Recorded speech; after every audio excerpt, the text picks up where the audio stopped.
Anti caste movement.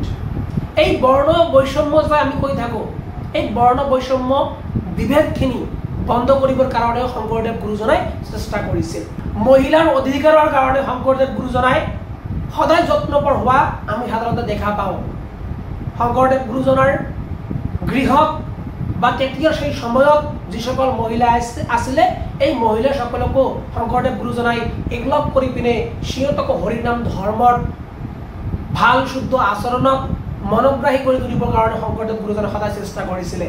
গতিকে মহিলাক অধিকাৰ প্ৰদান কৰাৰ ক্ষেত্ৰত শংকৰদেৱ গুৰুজনাই কিন্তু কেতিয়াও পিছ পৰি নাছিলে।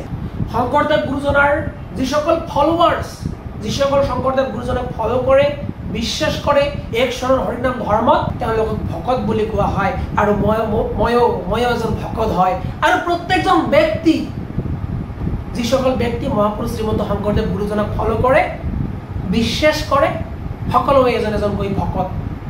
ভগৱানৰ যি ভক্ত তাক ভকত বুলি কোৱা হয়। গতিকে আমি সকলোৱে ভগৱানৰ যিহেতু ভক্ত, গতিকে আমি সকলোৱে কি হয়? ভকত হয়।